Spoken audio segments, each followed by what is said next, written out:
Welcome to On the Move. Using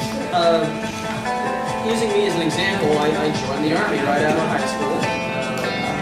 Not having big plans after high school. It seemed like a good way to go to do some maturing and see the world a little bit. But I never got to read the Constitution when I was in high school, so here's one of the things I didn't get to read under Article 1, Section 8. And this was in Oregon, right? Yes. Powers of Congress, Article 1, Section 8. Highlight that with the laser, actually. Here we go. Section 8, Powers of Congress. The Congress shall have power to, and this is the first clause right here. Every time you see the word to, that's another clause. Here's clause 2, clause 3, clause 4. Right down here is to raise and support armies, but no appropriation of money to that use shall be for a longer term than 2 years. Has our military, has our army specifically been in perpetual operation for, I don't know, since World War II? Yeah. Pretty much. Yeah. That's when they created the military-industrial complex. Yeah. Right. And so when it comes down, when the Constitution talks about where the founders intended to maintain a military force, look at the next line. It says, to provide and maintain a navy. So the words of the Constitution are pretty plain that when a military force is to be maintained, it uses the word maintain. Therefore, armies don't enjoy that maintenance. So technically, you can make the argument that my very first act of joining the Army was to violate the Constitution for joining a military force that constitutionally should have been being supported without appropriations inside of a 2-year time span. I guess they can make the argument to excuse themselves that, well, as long as we are constantly under siege, or we can promote ourselves as being under siege, we can feel good about violating this. But what allows that condition, that reality to exist? The only way perpetual war can be funded, the engine of this whole thing, is debt-based money. Without debt-based money, major military industrialized, modernized conflict just can't happen. It can't be paid for. And the Constitution in 2 places says, and I'll go back up to here. So Article 1, Section 8, power of Congress. The Congress shall have power to coin. I'm going to unhighlight that so we can see it.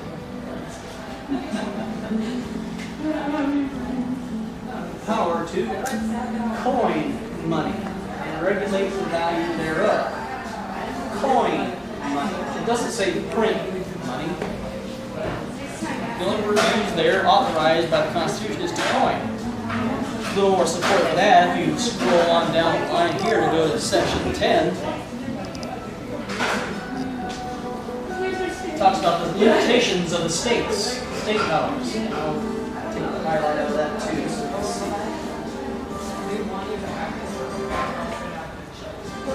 no state shall, and then there's a bunch of clauses.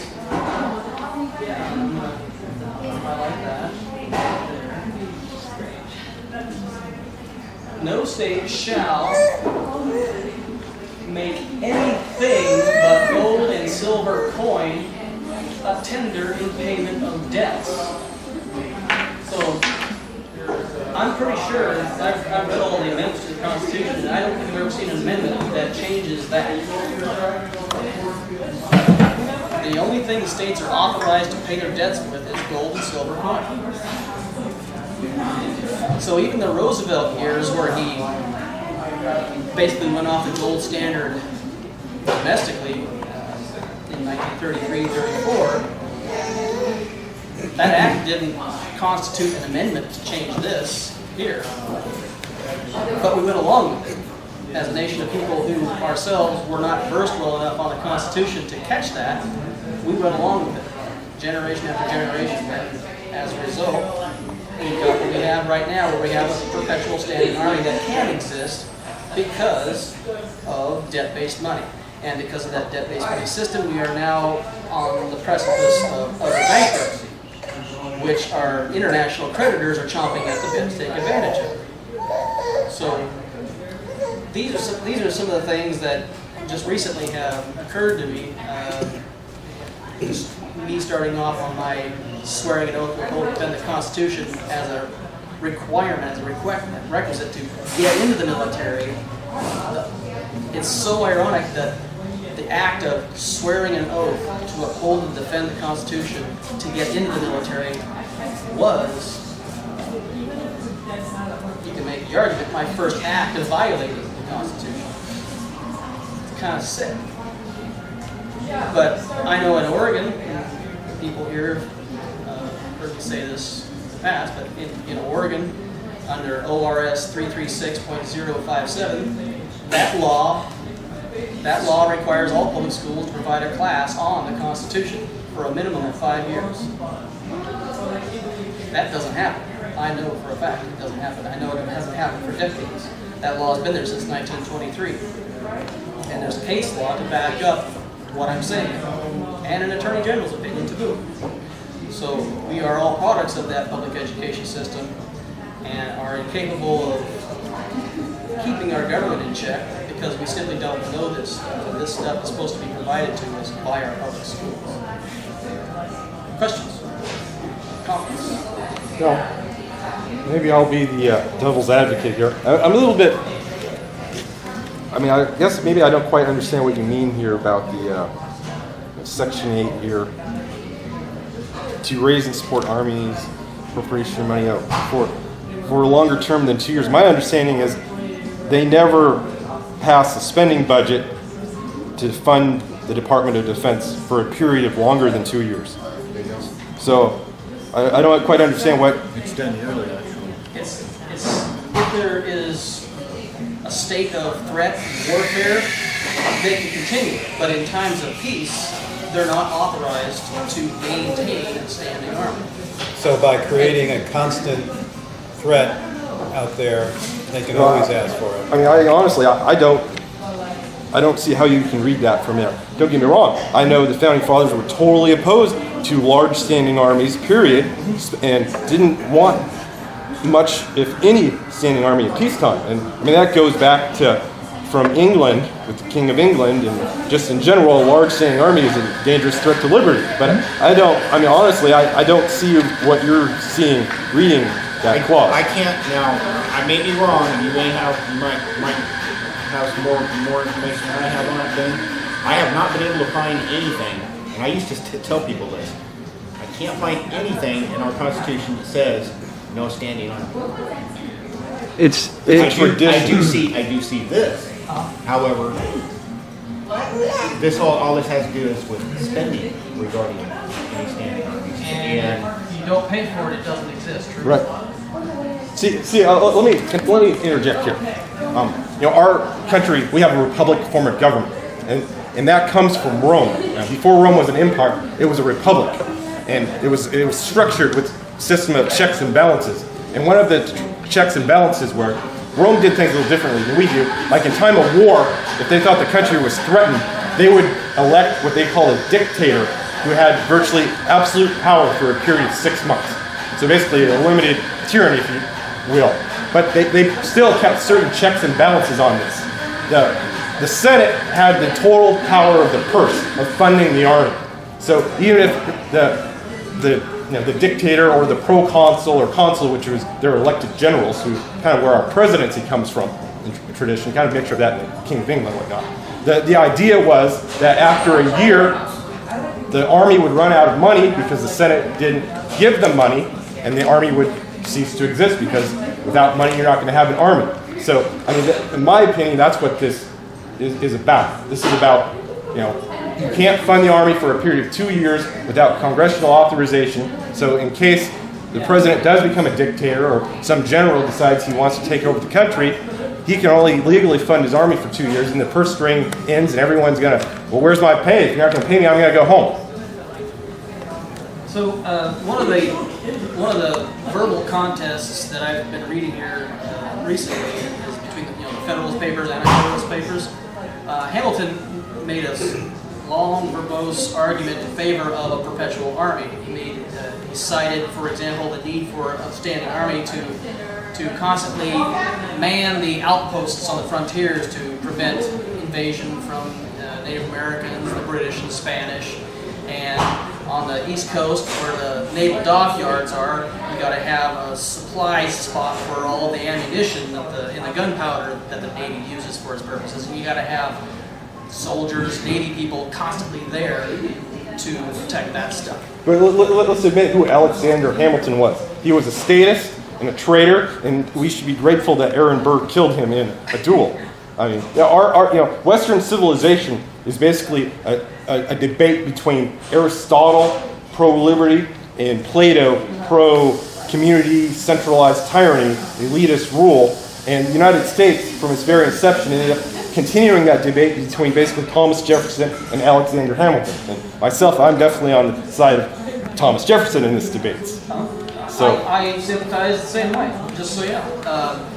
And so here's what, it's kind of funny, in the Federalist Papers, mostly in the Anti-Federalist Papers, even in the Federalist Papers, the founding figures who wrote these documents wrote them in pen names. They didn't want to put their actual name down, and to this day, the scholars are still speculating on who was this pen name and who was that pen name, that sort of thing, especially the Anti-Federalists. And one of the pen names used by the counter-argument to the standing army arguments was by an author named Cato, C-A-T-O. And this is what he has to say in response to that. It says, the amount of this argument, the argument being made by Hamilton in this case, you see that curtain's kind of in the way. There we go. And you can read along. The amount of this argument, stripped of the abundant verbiages with which the author has dressed it, is this. It will probably be necessary to keep up a small body of troops to garrison a few forts, which it will be necessary to maintain in order to guard against the sudden encroachments of the Indians or the Spaniards and the British. And therefore, the general government ought to be invested with the power to raise and keep up a standing army in time of peace without restraint at their discretion. And I guess I could just read the whole passage. It says, I confess I cannot perceive that the conclusion follows from the premises. Logicians, people who are specialized in logic, say it is not good reasoning to infer a general conclusion from particular premises. Though I am not much of a logician, it seems to me this argument is very like that species of reasoning. When the patriots in the Parliament in Great Britain contended against keeping up standing armies, they never entertained an idea that small garrisons would thereby be prohibited. And I did highlight the parts that are the main meat of the point rather than going through all the cartwheels of the language that's kind of outside the point. And where did you find that again, Ben? I'm sorry. This passage right here, I read only the highlighted parts just now. No, I mean, where's that from? This is the Anti-Federalists. Anti-Federalists. Specifically, Okay. it's Cato speaking. Okay. Go back up. Cato, number 10. Cato number 10. 1788, January 24. Opposes Federalist number 24 through 29. Okay. So, back down here. It says, the advocates for this power farther urge that it is necessary because it may and probably will happen that circumstances will render it requisite to raise an army to be prepared to repel attacks of an enemy before a formal declaration of war, which in modern times has fallen into disuse. If the Constitution prohibited the raising an army until a war actually commenced, it would deprive the government of the power for providing for the defense of the country until the enemy were within our territory. If the restriction is not to extend to the raising armies in cases of emergency, but only to keeping them up. This would leave the matter to discretion of the legislature, and they might, under the pretense that there was a danger of an invasion, keep up the army as long as they judge proper. Does that sound familiar? And hence, it is inferred that the legislature should have authority to raise and keep up an army without any restriction. Does that sound familiar? But from these premises, nothing more will follow than this: that the legislature should not be so restrained as to put it out of their power to raise an army when such exigencies as are instanced shall arise. Which means, if something does come up, they should have the power to raise the army. But it does not thence follow that the government should be empowered to raise and maintain standing armies at their discretion, as well in peace as in war.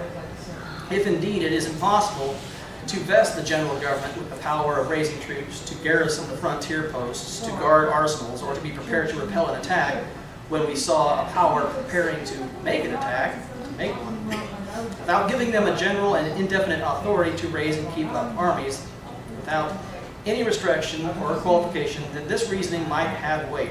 But this has not proved, nor can it be. It has not been proved, nor can it be.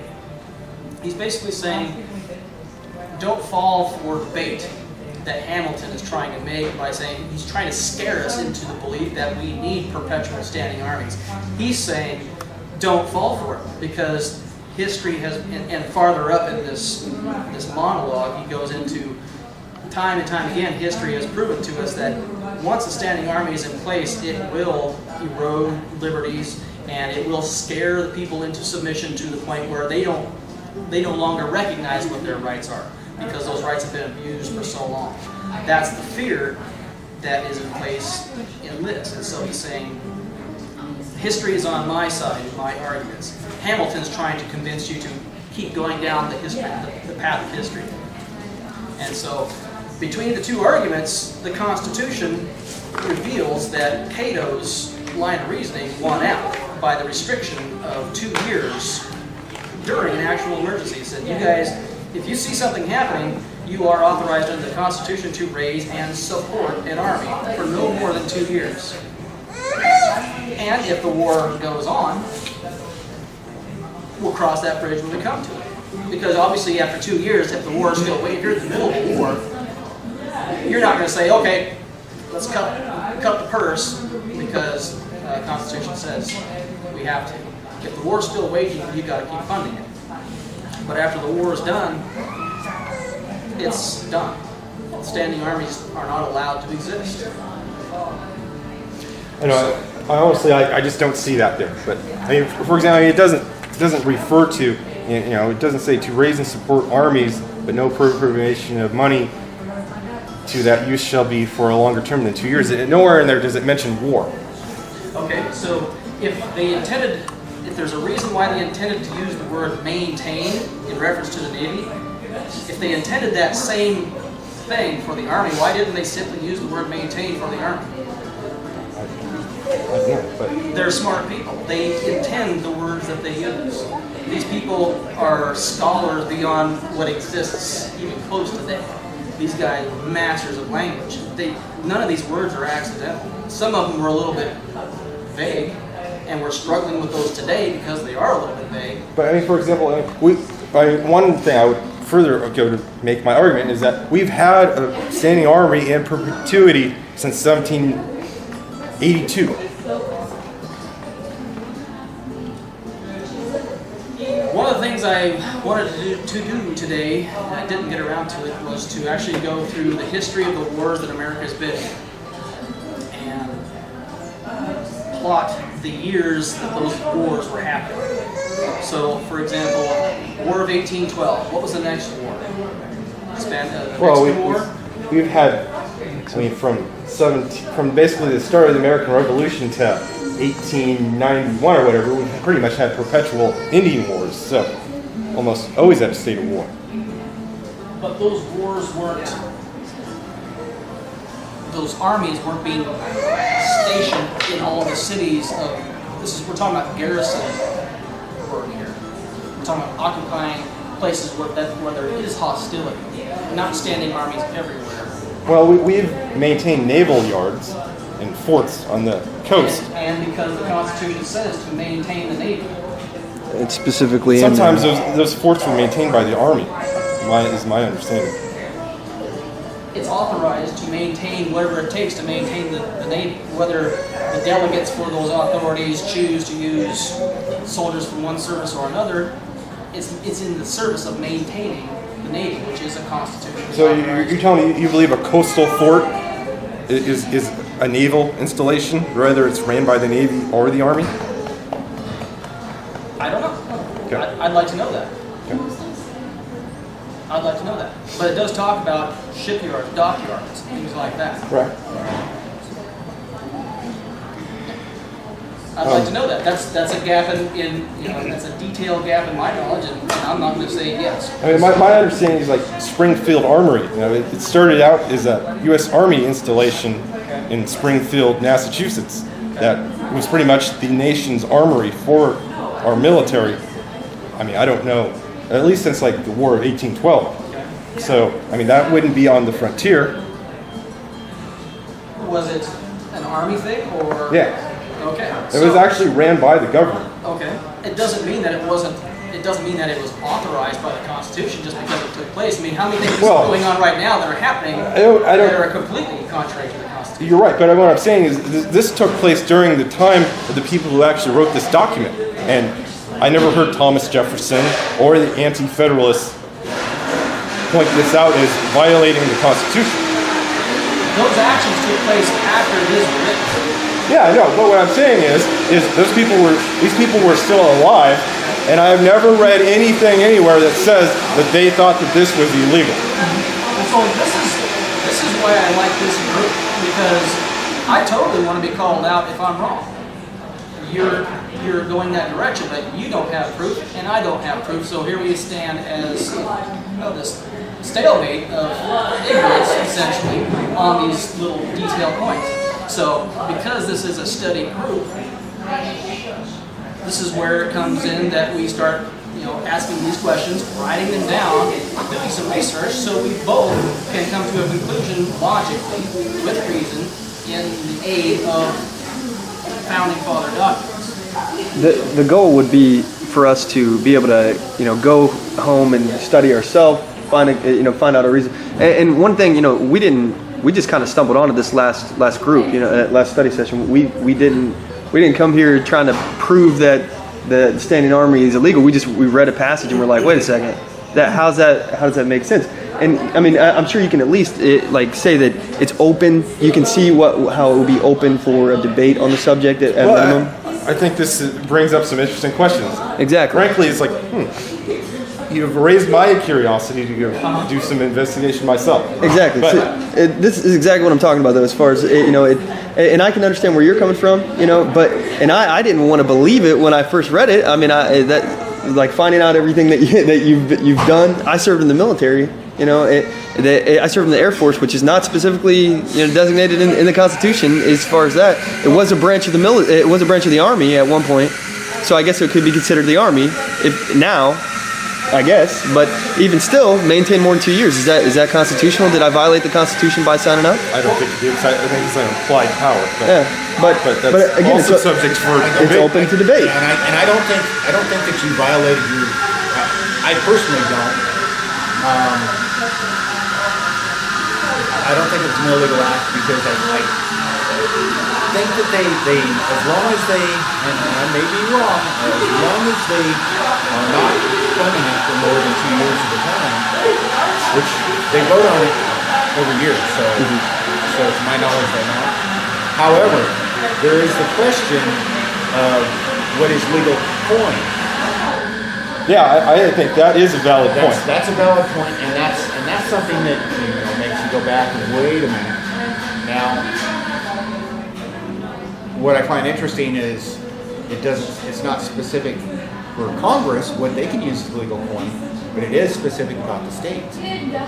Now, Is that how we're getting around it? Well, just saying they're coin money, and I've always considered money that's backed by gold or silver to be legitimate currency. But he raises the very point. What is their definition of coin money? That does kind of make the argument. Well, maybe it actually has to be physical. Right. What is yeah, and it's really vague there as far as Congress, but with the states it's pretty specific. Absolutely. Gold I mean, and they're silver. not allowed to just print money. Right. Okay, and just as a little insight on what you guys are talking about here, just recently my girlfriend at work, somebody came in and bought something and paid for it with a $50 bill that was from 1929. It probably still says backed by And silver across somewhere. the top, it says national currency, not Federal Reserve note, national currency. And in the fine print down below it says this may be redeemed for lawful money. I got one right here. Awesome. Wait. It says this may be redeemed for lawful money. So if this piece of paper isn't inherently lawful money, otherwise it wouldn't make that reference. What constitutes lawful money? If the supreme law of the land defines what the money is, and it uses the word coin, and specifically in the Article 1, Section 10 language, gold and silver coin, that's the Constitution's expression of money. Is it? Can I take And a picture of before that? the Federal Reserve, that's I'd love to get that on What are we film. looking at? 5,000, 1955 bill. Read up on that. Yes, it definitely brings up some interesting questions. Okay, what is this one? 1950. Okay. And in the green on the back of that $2 bill was a really bright, garish green. It really brings out the greenback. I mean, it really gives you the understanding of what greenback means. I got that from Liberty Coin. They gave me that change. I was like, hey, I'm going to use this as a little lesson tool for people. Nice. It's not chartreuse. It's pretty garish.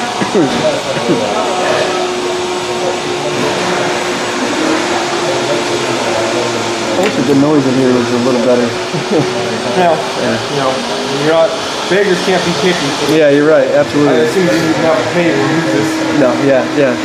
I just wish that I could do something to clean up the audio and everything. Here's this, Mike. 1950 is the $5 bill, and then 62 Yeah, they've been gracious $10 enough to let us after do Kennedy this was for free. built. They It's pretty changed it. awesome. So you just hold it up. I went to Liberty Coin and bought some silver. Oh, yeah. And they gave me this back as change. And I was like, hey, I looked at it, I was like, I'm going to use this as a lesson tool for my customers and people that I meet. What does it say? I don't I'll know. show you. I don't know if I'll be able to get a good enough picture of it or not. I think that's a verbiage under there. It's just 2 or 3 generations ago, Yeah. real stuff was in general circulation. 60. And this one's Federal Reserve, so it says you can go to a Federal Reserve bank and get real currency back. Good luck with that. Yeah, yeah, exactly. Would you mind if I get that on film? Yeah. Awesome. Thank you.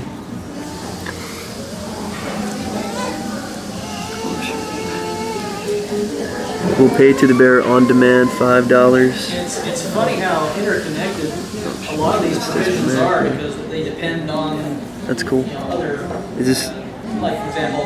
This is the same kind? 62, 12 years later, right after Kennedy was built. Now the states aren't in charge of maintaining the Navy. Obviously, that's a federal cool? purview. Thank you. Appreciate it. Just knowing that your money is supposed to have intrinsic value and power. You wanna pass those around? No, I'm just kidding. wants to look at us. No, I'm joking. End up in my pocket or something.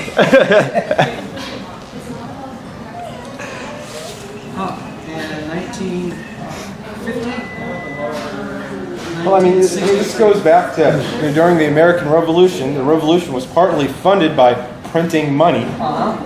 And it's And- just about reckless. Yes, and so the founding fathers realized we don't want this to happen anymore. So they included these provisions in the Constitution. And then, for some reason, in 1913, we decided to just ignore all of our history, pass the Federal Reserve, and do the same thing all over again. And anyone who knows anything about the subject knows this is the case. So, I mean, it's obviously time to get rid of the Fed and go back to a gold standard. Come on. I have a question. That's probably some question you'll ask me. What actually allows dollars to actually have value? It says right on there, if you don't take it, they're going to shoot you, basically. Well, It's basically what it boils down But to. what I mean is, how can paper have value? Paper doesn't. Well, what I mean is, how can this have power to have value? That's all I'm saying. Because there's guys with Until guns behind it. 1913, until 1913. Until 1913, there was gold or silver to cover that. Right. It's referred to as a fiat currency. So it's fake. And fiat means by decree. You're required to accept that money. If you do not, they can send people to put you in jail. That's crazy. This is the value. The value of this stuff is negative value. It is a promise to pay that back with interest. It is What though? It is The full evidence, faith and credit of the United States government. ultimately physical property. Serious, that's what they And say. it's an IOU. The dollar bill is an IOU. You're supposed to be able to get accepted to a bank. And if you understand fractional reserve banking, you understand that it's impossible to pay off the debt. If you tried to do that, you would create deflation and eliminate 90% of the money supply. So if this is actually an IOU, why aren't other things being compensated for those IOUs? I mean, Because people accept it. It's called fraud. okay, that's better. That makes sense. But since it's The compensation comes in the form of inflation. That every year you have to work harder and harder, longer and longer, more time out of your day, more time away from your family to make enough money to make more money, because the value of that money has lost an increment of value every year. So every year you get closer and closer to having to work for less and less, until you get to a point where you're working for absolutely nothing, and the definition of that is slavery. Right. Okay. So this is evidence of the path to slavery. Never thought of that way. it's an Every indirect time- taxation. Every time the debt limit's raised, every time, anytime there's inflation, especially when it's engineered by the government, they are stealing a little bit of what we have. Every single time. I say it on my show all the time. Everything that the government has is stolen. Every dollar that the government spends is taken out of your wallets, out of your bank accounts, and they do that by deflating your dollars. They digitize or print money, however they want to say that they're doing it, and in creating that money that they spend, they're actually taking it out of your bank account. So what was worth $10 is now worth $9, or as you guys know, our dollar now is worth 5 cents compared to what it actually should be. Compared to 1930. Exactly. 65 years Pennies are a figure of value. and then the government slowly steals that pension that you worked your Back in whole the day, entire life. Absolutely. to earn. Yeah. People on fixed incomes, those are the ones that are really getting screwed over on this kind of stuff. Is their dollar amount isn't changing every month that they get paid. Especially they retired on a pension or something, and now, every year it's costing them more and more money to survive. So this kind of system is, first of all, it can't last basically. At some point, and we're talking about like the collapse of the U.S. dollar. At some point, the dollar collapses. They have to switch to another currencies. What happened in Germany after World War II? This is history that we're ignoring, but we keep pressing on, moving forward. Speaking of the retirees, this goes even beyond the government. Right now the Federal Reserve basically has slashed interest rates to virtually zero. So if you're a retiree trying to live on your savings, you're not making any interest on it, so you can't live on it. Then the Federal Reserve lends money to our global banking system at virtually 0% interest. They borrow billions to trillions of dollars a year and go invest it in the stock market to make money. You're talking about QE, right? That's one of many schemes they have. Yeah. So, the retirees are getting screwed over by they're losing their savings to inflation, and they can't make any money off saving money through interest. So they're getting a double whammy, and it's something that most people. It's not something you're going to find out listening to the MSNBC or CNN or reading the Oregonian. So most people don't have any idea this is going on. So then the question that should follow is, why would you have anything in the bank and not just in your home, where nobody knows about it, and not have dollar bills, but have actual physical things like value, like guns or gold or whatever? Well, I personally have about a third of my savings in precious metals. Sure. I wouldn't encourage anyone to get totally out of paper currencies for a variety of different reasons. But I could understand if someone taking that stance, though. I mean, especially if you don't have a lot of money. I mean, sooner or later, the dollar bill is going to be worthless. But what makes things complicated is the United States dollar bill will probably be the last fiat currency to actually fail. So, and unfortunately, you can't pay your bills in gold. I mean, you go to the bank to make your home loan, and you hand over your ounce of silver for this month's house payment, and they're just going to look at you funny. But some states, like the state of Washington, tried to enact a bill here where they would require that you could pay debts in silver or gold. That would be awesome. I mean, I remember about a decade ago, I asked my local bank, can I buy gold and silver here? Before, I didn't really know much about this other than just theory. And they looked at me like it was the strangest question anyone had ever asked. And they're all graduates of the public education system. Well, absolutely. And with what you're saying, that actually puts us at risk, because if we don't have real value and we can't get real value, that's a problem. You know what I mean? Right. Well, there's a pamphlet over here. I've got a whole, just as an FYI, I've got a whole bunch of books over here. Take a look at them. They're just different options for Constitution education. You can take a look at. There's one over here on the far right. It's a publication called The Objectivist. During the 60s, objectivism was kind of a movement, and Alan Greenspan was one of the followers of that. Great proponent of the gold standard. In that particular issue right there, that is the July 1966 issue of The Objectivist, he wrote an article called Gold and Economic Freedom. That's what I was getting at too, Right. economic freedom. And in that, he literally says that the Federal Reserve was responsible for the stock market crash in 1929. The very guy who went on to become the Fed chairman. Now, I haven't done any research onto his biography of what caused him to go from that to becoming the Fed chairman. I can speculate, but I won't. I'll leave that as a study item or something like that. But anyway, one of the things he does in there is he says that money is kind of a simple thing. It's a tool. Nothing more, nothing less. It has, as a tool, it has three functions, and that is to store value, maintain value, and transfer value. That's it. And if the money is compromised to the point where it doesn't do one of those things, it's no longer a tool. And this is my extrapolation from that reason, from that logic, is that, okay, well, if it's not a tool, if it's no longer a tool because one of those functions has been taken away from it, then it goes from being a tool to a weapon. And essentially, you can make a pretty easy argument that the money in circulation right now is weaponized money. Absolutely. Oh yeah. Because it is a vehicle for economic destruction. It is causing economic destruction right now. It is economic genocide. Throw that word out there. Why not? Let's just call it for what it is. And it has a lot to do with why Americans back in the 40s and 50s, well, 40s is World War II, but two parents, one parent could earn a living and support the family with that one source of money. And the other one could stay at home and tend to the business of raising their kids and providing those kids with the benefit of their wisdom of life's knowledge about the rights and wrongs of doing things. You know, kids can learn from their parents. But now, because money has so little value, people are forced, families, both parents are forced to go out into the workplace and earn two sources of living.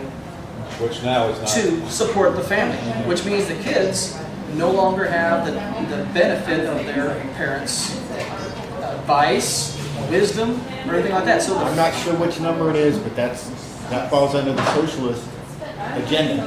Yeah, raising how the state raises kids. Destruction of family values. There's so many problems today. I mean, you know, morality is not being taught in schools anymore. It's been, you know, continues to be taken out. There's a lot of, you know, false information being taught to the kids, and those are just scratching the surface. By getting the kids into the school system, away from the parents, it's destroying family values and allowing them to determine the values of those children. I read an article this morning about a kid who had Asperger's syndrome and went to the state prison in Colorado somewhere and got a dog that was trained specifically as a service dog and helped bring the kid out of his Asperger's syndrome. And when they were talking to the parents about, and it did work, they were talking to the parents about what it was like to go to the prison and visit this inmate who specialized in training dogs and what the dog was going to experience coming home. And this is from the mother.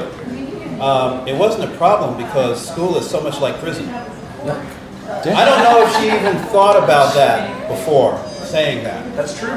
But it's true.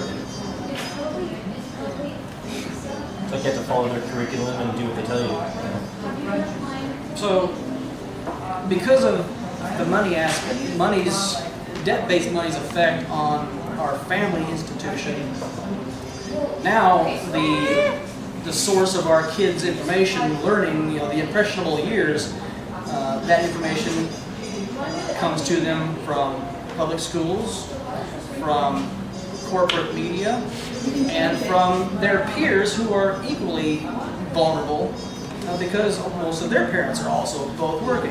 And the parents have to try to recuperate what time they can, when they can, to bring their kids back the other way. But unless those parents are of the first or second generation of the effect of this stuff, they themselves have been transformed into people who are less and less capable of being parents because their parents weren't able to teach them how to be responsible adults. Yeah, they all come home and watch TV and Right. once again have the state and corporations program them what they think. I mean, it's Right. that movie, The Matrix, is not that far off from reality. It's, Your pop-up guns are bad and they play video games with guns. Kind of hypocritical. to prepare them to run predator drones for the army when they join the military. Desensitized killing. I mean, it's, One more thing to compound the insult on the money issue. This was an article on the Drudge Report the last couple of days. HSBC is now preventing people from withdrawing money from their own accounts. yeah. They won't say how much, but somebody went in, he wanted to give his kids, I think this is in the UK, I think £10,000 that actually he owed his mother to repay for a loan. HSBC said, we're not going to give it to you. And they said, what do you want it for? He says, because it's my mother's money for the loan. And they said, prove it.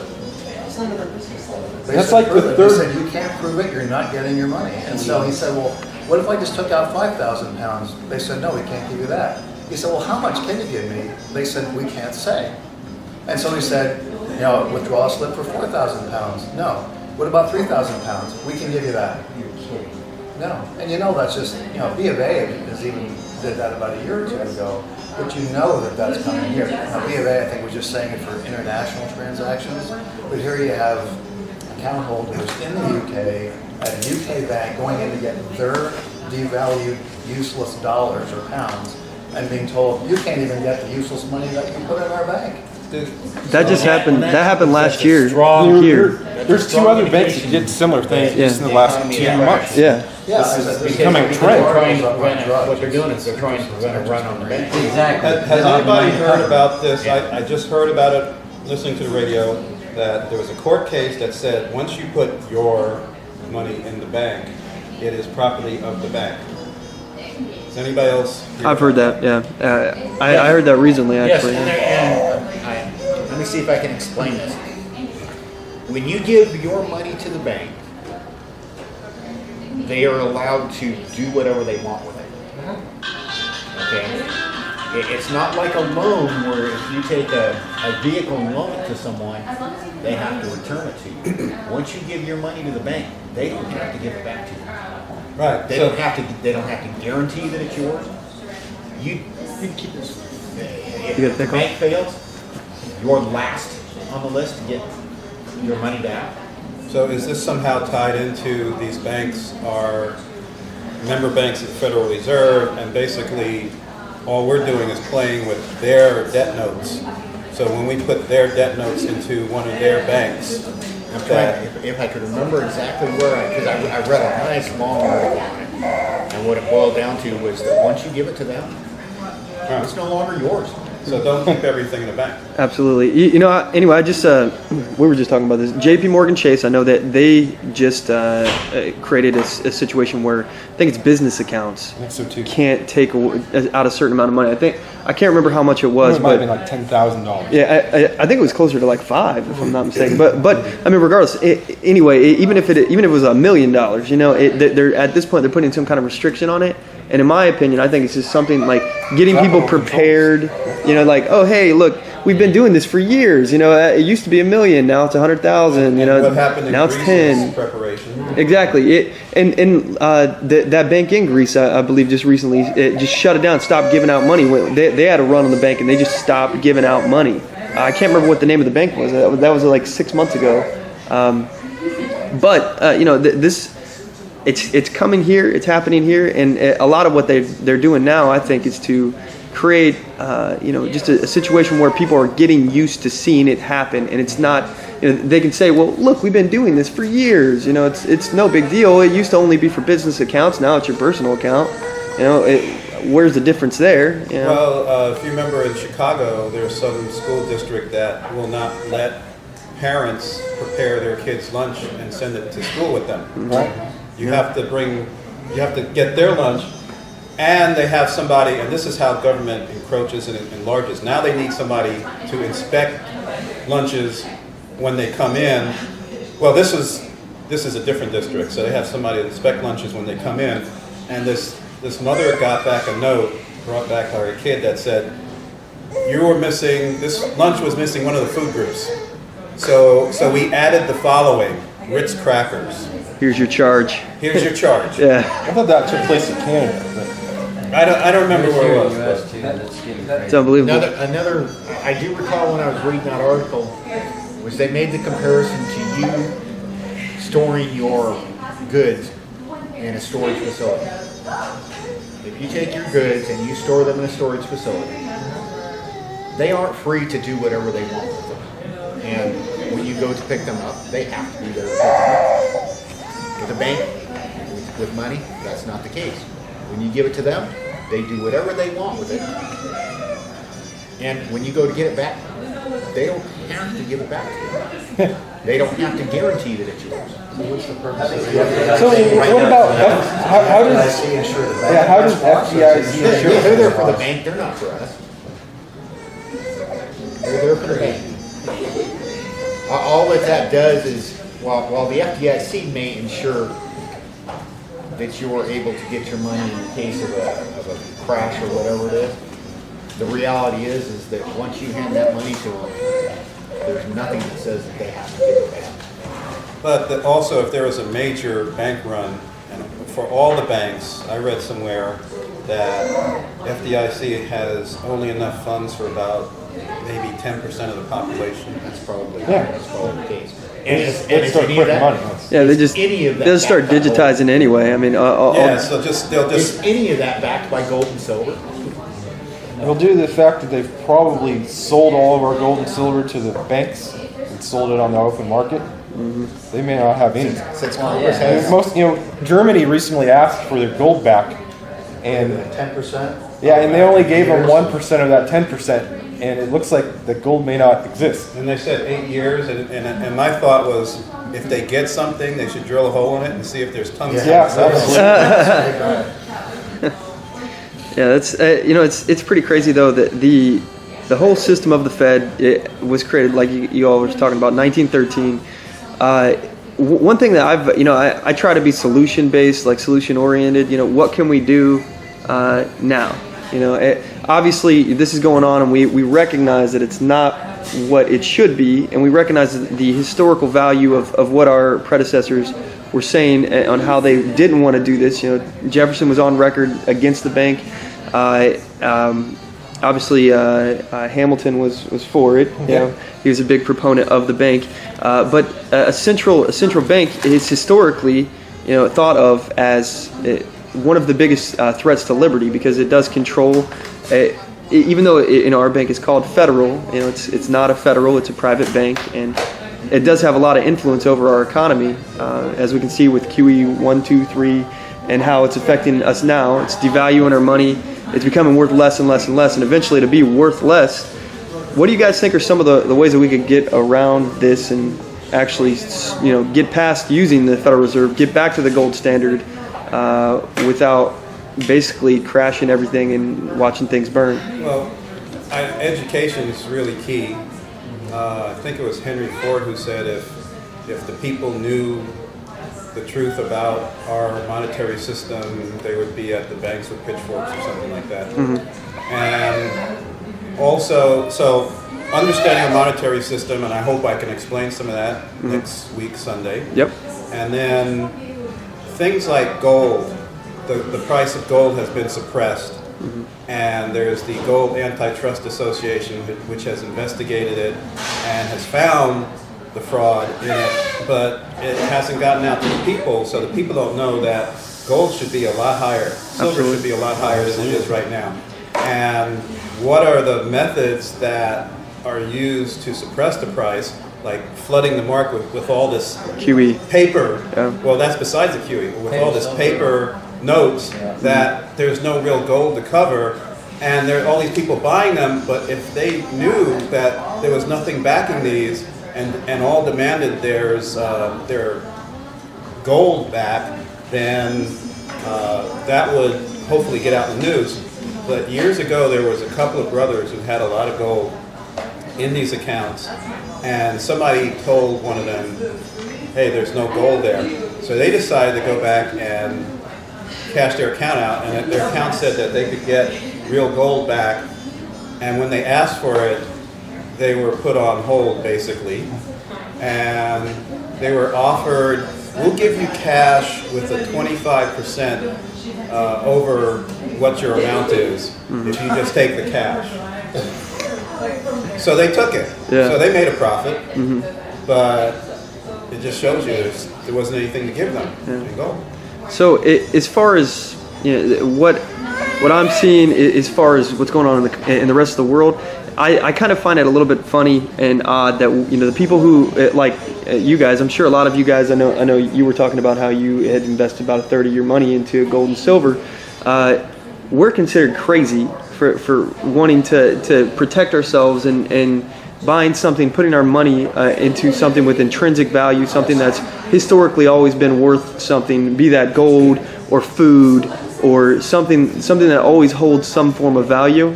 But if we look at what's going on in China right now, I mean, China is doubling down on their gold. They've been wanting to double, I think even triple their gold reserves that they have right now. And that's our bank. That's a U.S. bank's bank. So how is it crazy for everyday normal citizens to do what our government and other governments are doing in regards to gold and even emergency preparedness? We look at Department of Homeland Security expanding. Again, the average person doesn't know what's going on. I know somebody, this was about 10 years ago, with a degree in finance from UCLA that knew nothing about the Federal Reserve being not federal. How can you not? I don't understand that either. They don't teach you that because I sometimes when the bank's empty and I go in there and I'll start talking to tellers about things. Tellers are, for instance, they're given a very narrow bunch of information. They're taught how to process this and this and this. An accountant, you ask him about taxes, he can help you get the most on your return, but he knows nothing about whether it was legal in the first place. So it's who makes these books, who's teaching things, and we've got to get to those people and tell them the truth. Okay, so obviously we need to protect ourselves by diversifying and buying things other than just putting all of our money in the bank and in the paper money. Which, as we've learned, that we have a chance of not even getting back if we ask for it. But what can we do about the system? I understand protecting ourselves, but who has an answer for that? The only, and even then, because it would cause a major rift worldwide, I'm sure. But the only way for us to get back to it is for us as a country to start accepting nothing but gold and silver in payment for our debts. But if we don't have gold or silver, because Or payment for debts. a lot of people think there's no gold even in Fort Knox. So if Okay, but what I'm saying though Yeah. is, if we sell Mexico Mm-hmm. oil, the only thing we accept back is gold and silver in payment for that oil. okay, We have a huge output. Our export is huge in the United States. If we only accept gold and silver for that export, then we are going to begin to restore well, gold that backs that. I guess my question is how would that go back into our banks, because that's private companies that are selling oil, and I guess they can tax that gold. I don't know. I'm trying to figure out how we can recreate the system. It's not an hit. We've got to get elected. We got to get people elected to office who represent what we believe in. But what I'm asking change though, the laws. What changed to the law? Like if you had one law that you could pass right now, like what would you change that would do it? Because I'm not trying to put you on the spot. Like myself, at the state level, I would pass a law where the state of Washington starts issuing a currency that's backed by gold and silver. Okay. And laws like this have been proposed. I personally believe that the federal government is going to collapse in a generation, and we've got to get the state of Washington prepared for that when that happens, so that Clark County doesn't turn into total chaos, and we have something we can start rebuilding. Now this goes back because only the federal government can coin money. Bingo. That's where the problem lies. Is the feds are the only ones allowed to coin it. That's the perfect Trojan horse to abolish the Federal Reserve, in my opinion.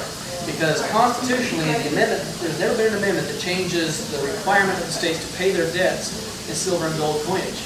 But the federal government has been instrumental in stripping silver and gold coinage out of circulation. And that institution is what the Federal Reserve is about. Well, if you want gold and silver in circulation, start buying gold and silver. If there is a demand for anything, there will be a market for it. People will find it. But what I'm saying is, if the Constitution is conceded as being the supreme law of the land, and it says that the states have to pay their debts in silver and gold coinage, in order for that supreme law of the land to have an actual effect in our lives, then the Federal Reserve actually cannot exist constitutionally, because it replaces constitutional lawful money with fiat money that the states aren't allowed. Well, nowhere in the Constitution is the Federal Reserve authorized. It's totally illegal. I know, but if you want a perfect point of attack, Article 1, Section 10, states have to use silver and gold coinage to pay their debts. They can't do that if the only money in circulation is worthless paper crap. Right, I don't disagree, but we don't have the numbers or the money to be able to affect what goes on in Washington, D.C. Talking theory. And the other thing is, if you looked at the amount of money quote, in circulation when we went off the gold standard versus the amount that's in circulation today, how much more gold we'd have to replace in order to back that? I don't think it's possible. No. Well, yes and no, because the value of gold is a flexible figure. Right. Then you theoretically could assign a value to each dollar that represents a portion of gold. Okay. So we went from 35. Was it 30? No, whatever it was. Roosevelt, I think, did set it at $35 to an ounce. After he confiscated it. Yeah. But, like Max Kaiser, I don't know how many of you are familiar with him, he believes that an ounce of gold is worth $10,000. Current right now. Yeah, obviously inflation is going to whittle that down, but, that would be a starting point. Well, historically, gold has always been, I think it's 3 times the value of silver, if I'm not mistaken. No, I'm sorry. Silver was 1/3. Yeah, this is what it was. Silver is 1/3 the value of gold, or something like that. So No, it's more like 1/30 or a lot more. Okay. I know that the price of gold is basically supposed to be, a certain times more than what silver is right now, and it's not dictated based on that. At the current rate of what silver is, like, gold should be a lot more, right. Historically speaking. There was a ratio. Yeah, but I know my number's wrong. I'm just pulling that out of what I vaguely remember reading. But I was figuring it out, and like if you get it to where it should be, gold should be like way more expensive than what it is now. And my question is like, what would the repercussions now if we passed one law that made it so we only are allowed to deal in gold and silver, okay, or coin currency? What repercussions to the current system and the economy? What will we see? Anybody know? I think we would It'll be a have. disaster. If you heard of the term velocity of money, it has to do with how fast money is being changed, and that has a lot to do with how much is available for circulation. If you took all this electronic crap out and replaced it with real stuff, all of a sudden the amount of money supply would shrink, and there would be a lot less available for business development and home building and things like that. So our economy would slow down. Yeah, you'd have 50% unemployment in 6 months, and I'm being optimistic, I think. Yeah, we're at 37 according to one article. You'd have a total economy collapse. So how do we do this? How do we actually accomplish what we want to do without just basically destroying everything? It has to do so, it has to be an incremental, something that you work incrementally. You can't, it's impossible to do it instantaneously without having a complete total It's collapse. kind of like a drug addict being told to go cold turkey. And that's basically what it boils down to. Our nation is so devoured by the addiction of this debt-based money. Addicted to But death. It's rotten. It's rotted to the core, rotten from the core from this false money. It took 2 stages over 40 years to totally devalue and go off the gold standard. So think about that much time to get back on, at least. You're talking about addicted to debt. I mean, that brings up a similar issue of, the government is ultimately just an extension of us as a society. My dad, he taught me that when he was growing up, the idea of borrowing money was socially unacceptable. Like maybe for like a house or something, but the idea that you would borrow money to go buy a TV set, people would just, what's wrong with you? That's immoral. It's irresponsible. If you can't save it, you shouldn't buy it. Here we come up with another issue in society. When you go to buy a house, you have to get a loan. Okay. The government has actually stolen our property from us through home loans. Well, not only that, but look at it, property tax. I mean, you're just renting from the government. Years and years ago, you could go and in 5 years buy a house and pay it off. Because that was all the longer that they would give you on a loan. Right. The federals, by guaranteeing loans for 25, 30 years, by doing that, they actually increased the price of homes and put people in a situation where they had to get those long loans in order to buy those homes. I was just having a conversation the other day about property tax. And effectively have put everyone into a situation where their property is no longer theirs. I mean, not even just talking about the banking system, the loans, but just what Aaron was saying as far as there is no more owning of property anymore, because you're leasing it from the government for the rest of your life. Even if you bought it outright, you paid cash, you're not in debt with anybody. Unless you have the land patent. But most people are, yeah. Yeah. Same thing about it. So how? I mean, that's one of those things. You don't really own anything, and if you don't pay your taxes, they'll put a lien on your property, and it won't be yours anymore. And even though it never was actually to begin with, It's the same thing with your vehicle on the road. I mean, that machine comes off the assembly line with a birth certificate. Birth certificate called the MSO. Manufacturer certificate of origin or statement of origin. They probably have both ways. But the actual buyer of the car never sees that document. That's the birth certificate of that machine. As soon as you buy it, you sign your name to the payment schedule or whatever, that MSO is shipped off to the state. And that state gains possession of the origin document, the originating document of that machine. It is the owner. That's basically the highest form of title to that vehicle. And then they issue you a statement, a certificate of title. Not the title, a certificate of title. This certifies that there is title to the vehicle and the state is issuing it to you. Even though the original purchase contract, the receipt for you buying the thing, actually constitutes the exchange of value, which should be the only record of transfer of ownership. You should be the rightful owner, but the state is made a party to that transaction by the DMV being the receiver of that statement of origin. So now the state has a nexus to be a part of the relationship of buying that vehicle. And that's how I got into all of this. I met up with some people who were telling me these things, and unlike a lot of people who would say, oh, you're crazy, I said, okay, I'll go check it out myself. So when somebody told me about the car, I went to a car dealership and pretended that I wanted to buy a car.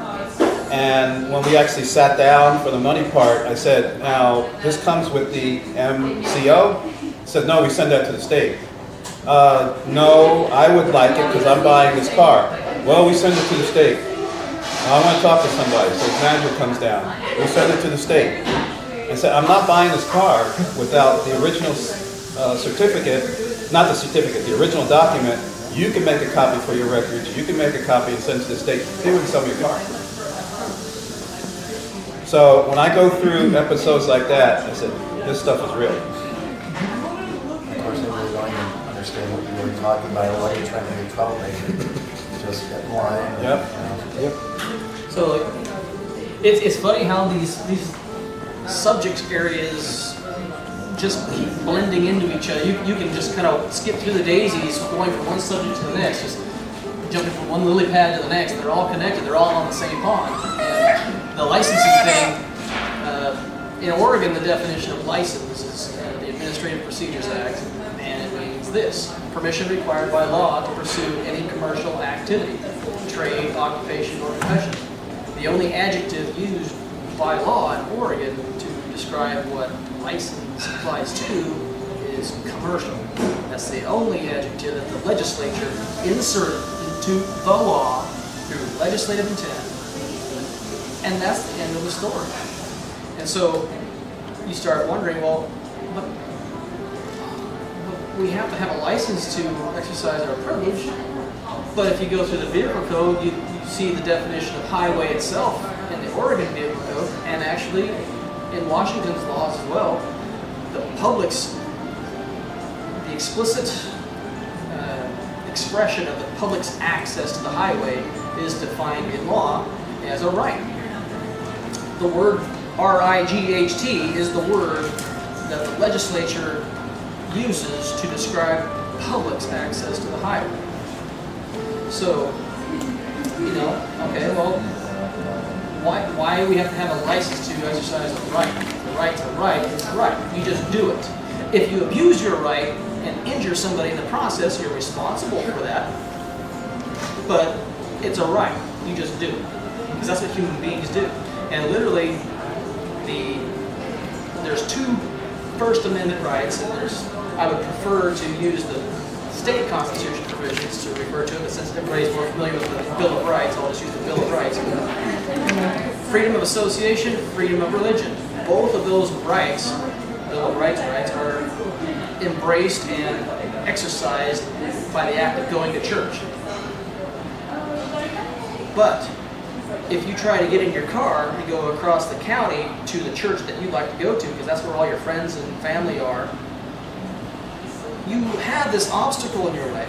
It's a administrative obstacle. You are told you have to pay DMV or whatever the Washington version of it is.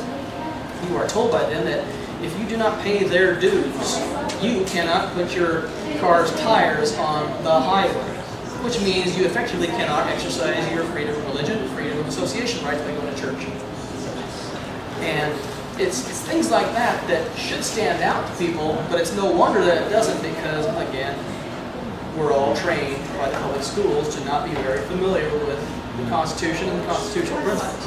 And if, using Oregon as a poster child again, if 5 years of Constitution study time was actually being done, you can imagine how much less the state and the government in general would be getting away with policies that infringe on our rights. It just wouldn't happen. There'd be too many red flags being raised. When did it start where you actually had a license? the 20s and 30s, they started, well, use of automobiles on the highway wasn't, not everybody had a car.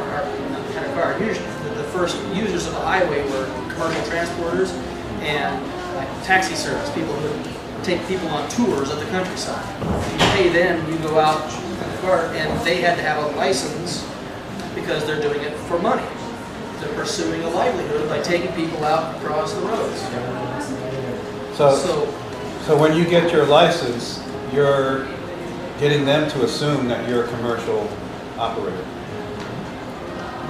Just by simple token of the definition of license being only applicable to commercial purposes, by going to the DMV, that's your voluntary act, walking to the DMV, it's your voluntary act of taking out of the folder sleeve the application for licensing or registration. You are applying for something, A benefit. that apparently you don't already have. And the only thing that they had to give you is a privilege. And evidence of that privilege is the license. So you are going out of your way to apply for something that takes away, that basically converts your right into a privilege. Because the law presumes that you know the law. Which is the same thing that they do when you walk into the sheriff's office and apply for a CHL. concealed handgun license. You are converting, when you do so, you are allowing them to convert your right into a privilege. And then the same thing with the IRS. You volunteered to get into their system and be taxed.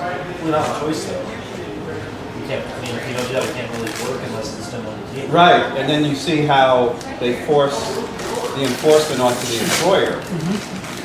And the employer is just told, you must give this form to them and fill out. And then so they make you do it. I think if everyone, especially in the state of Florida, just wherever knew about all that stuff, was, red flags would go real fast. They'd be like, wait, what? Why are we paying them all this money? Why are we actually allowing them to tell us what we can and can't do, especially when it's something that we should be able to do without permission? The irony is We're trained From the school, yep. this house. So then it starts. Well, in that case, we're trained by our peers, we're trained by our parents who did that, and we do that because they did that, and our kids are going to do that because we did that. So it's a generational. It's conditioning. social engineering. Social engineering. Total social engineering. Yeah, that's got to stop. After a couple of generations, it becomes normal to do something. I'm trying to break that barrier in our family. I don't play the IRS game. I haven't since 2002, and I will not.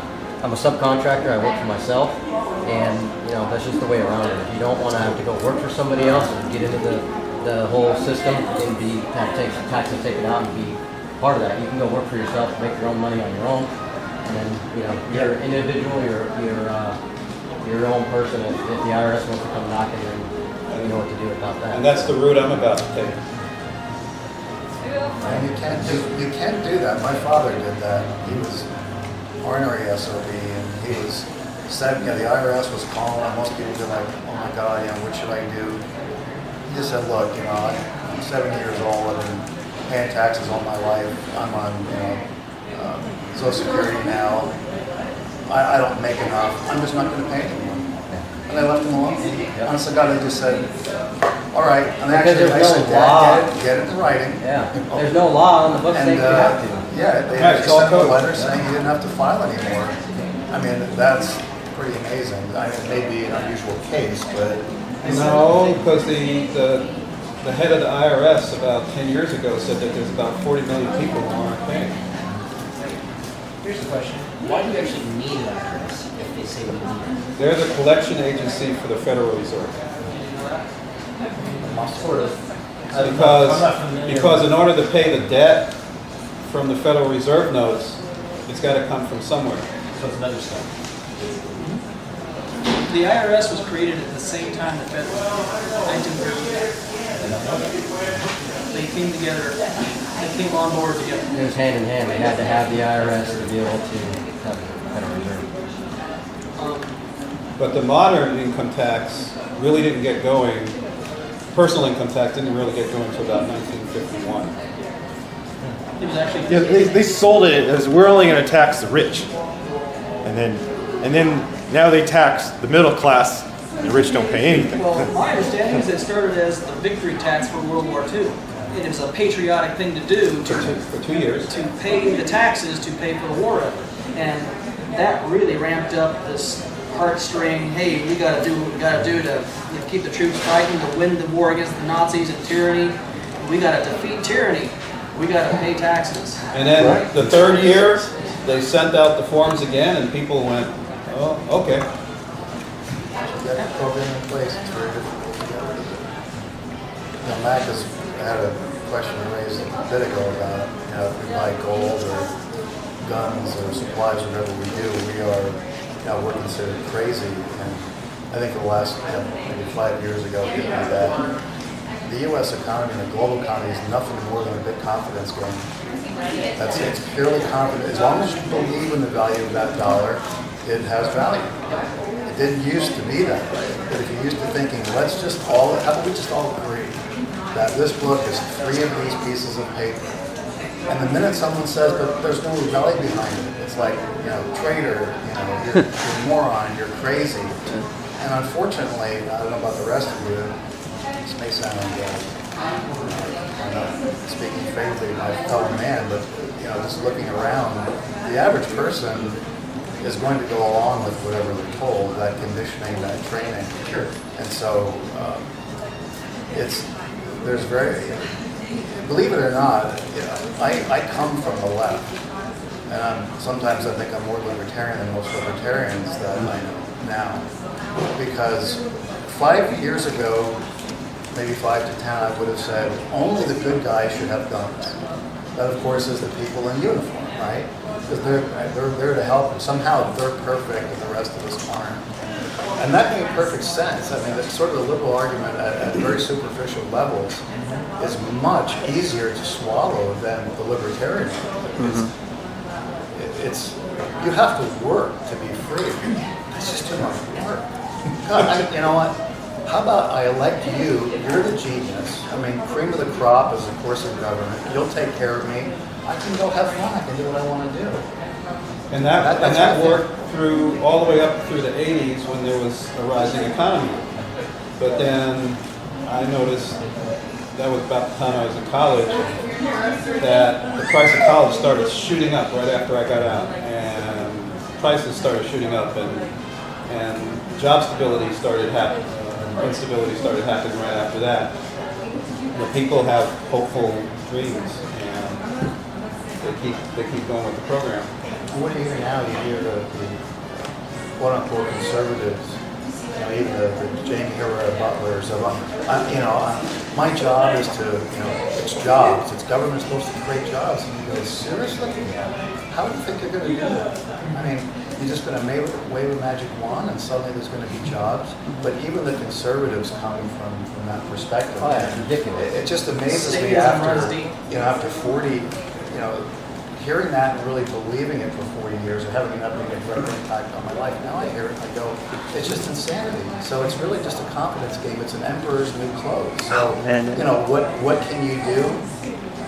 I personally don't think I don't see how you can truly get out of this without a major collapse. I would like to think otherwise. So a lot of this has come from me right down to grassroots doing precious metals as much as I can do, but also other tangible items, you know, the old beans, bullets, band-aids type of philosophy to rebuild eventually at some point after. I just don't see the momentum coming from the top.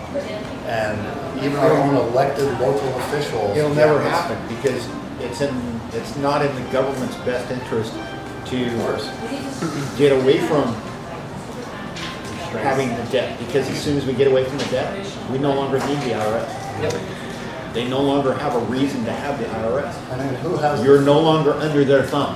And look at who has the force to really enforce their point of view. You know, it's not us anymore, unfortunately. You know, when I took Doug Brown, a lot of folks know, is the head of NABR. And, you know, one of the things he said is, you know, a seminar I took was stop trying to convince everybody you know of what you know to be the truth, because they're not. You know, he said, look, I'm the head of one of the largest Second Amendment groups in the country. And he said, my mother is anti-gun.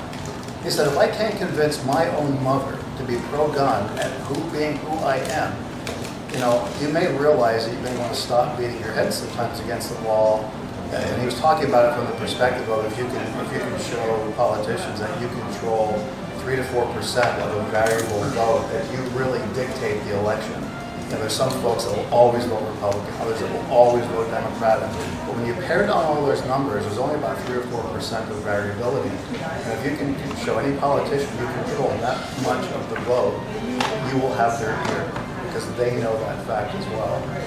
So, and I can kind of see that you talk to people and just like, look, this is, you know, I mean, the government, it's who they are. I mean, you don't want to, I mean, do you think you can not pay taxes? The guy arrested and put you in jail. I'm not saying you shouldn't or you don't have the right to not do that. But, you know, how many of you see red lights flashing behind you and don't get that feeling in the pit of your stomach, like, I'm the little guy. I better be careful, because that machine that's about ready to pull me over in that system has got an awful lot of power. Broke those chains, you gotta break those chains. Yes, yeah. I mean, there's so many people not paying taxes. My understanding, statistically, it could be years or even decades before the IRS can actually prosecute. And the more people who engage in civil disobedience, the harder that even becomes. And eventually, I mean, that's how the Berlin Wall came down, basically, because just enough people just decided we're not putting up with this anymore, and things changed overnight. And I don't know if that will happen in this country or how long it will take, but I mean, that's how things change. The only way for that to happen in this country is for there to be such a severe event that there's a mass uprising of people that will not stand for it. That's the only way it's going to happen. Otherwise, we are left with one option only, and that is to change the system from within. And now we have this Trans-Pacific Partnership, which is an extension of NAFTA and GATT. And the only way I see to get jobs back is to unwind NAFTA and GATT. But we're still have the momentum, at least the federal government does, to continue this. I was in Seattle during these WTO riots, which were manufactured, and the news was pointing to how it made shoppers difficult to get into Nordstrom's because they had to walk around 3 more blocks. And that was the important news. But all these dirty, unwashed kids were talking about the future when our jobs are gone, manufacturing jobs are gone, and they knew. And all they can do is say, I told you so today.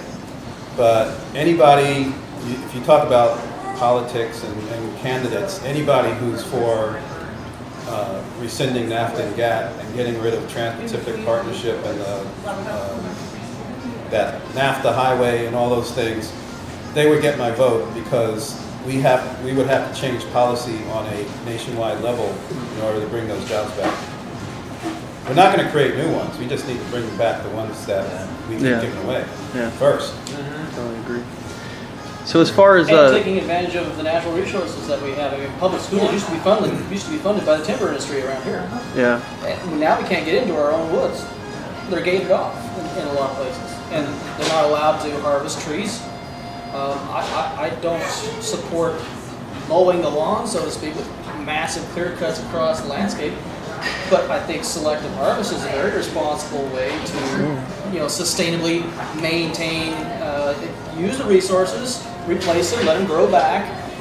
Don't monoculture the thing, and fund our schools. Take ourselves out of the supposed need for federal money for our schools. There way we wouldn't have no child left behind. That's one area where Oregon is ahead of most of the rest of the country, in that they've got a good program there as far as forest management, at least in some areas of the state, where they actually do manage the forest, make sure that the trees are good, make sure the trees are growing, then they harvest them. But it only applies to certain areas. Well, because they have state-run forest land. Oregon does. They have Tillamook State Forest. It's not federal land, State Forest so they have is a control of that managed forest. They manage that forest. make sure that the trees are growing, then they go in and harvest them. 'Cause I don't think Make here sure in they're Washington, growing. we don't have any state. Yeah, we do. Do we? Where? We have state forests, but I don't think they're managed in the manner that they are in Oregon. I don't think they're as well managed because the state forest that I play in, it's getting pretty well logged. And I understand they're trying to keep people employed because a huge chunk of our forest, thanks to the federal government illegally controlling it, is just sitting there, doing nothing other than being beautiful forest.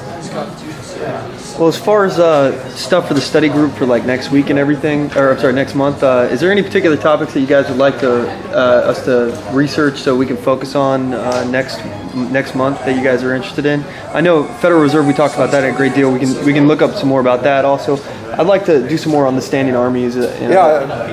That was pretty Raised big. some interest myself. Yeah. So I mean, if you guys plan on coming next month, I'll put a message out on Facebook. We got the group on Facebook if you're not part of it, and if you want to be kept up to date in the loop or whatever, just send me a message at onthemoveshow@gmail.com, and I'll add you to a newsletter. Basically, I'll send you updates about when we're doing this and everything. Okay, because I'm not on social. Yeah. Yeah, I'm not on Facebook either. I don't blame you guys. I'm only on there because I have to be, but I hear a lot of people, I'm not on social media. If we don't get on social media, we don't start doing that, then we are going to be behind the ball. I'm not criticizing you for being on there. Social media is our only outlet to get the news, the real true news to people. Because all of the rest of the outlets, our media system in the United States, company controlled. It's controlled by the liberal Absolutely. machine. Yeah. With social media, we don't have that liberal machine controlling it. We are able to bypass that to go directly to people to get the message to them. And that's where we have to start embracing that as much as possible, I think. Yeah. Because we've got to get that message out. Yeah, I mean, I talk radio. Yeah, I personally, I'm not a big fan of social media because it is controlled by companies and it can be censored and all that stuff. But I'm on it because it's a way to network and communicate with people. It's a way to communicate with people. There's no other way to communicate with. However, in my experience,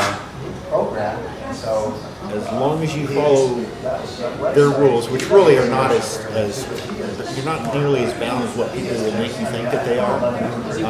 As long as you stay within those limits, you can do whatever you want, and they are not going to limit it, because if they do, then they're going to lose support. Well, as far as next week and everything, like I said, if you guys are interested in a topic and you want us to research or whatever, shoot me an email, onthemoveshow@gmail.com. And if you want to be put on a newsletter or something, I can let you know when the next one is. Just let me know and I'll update you. So.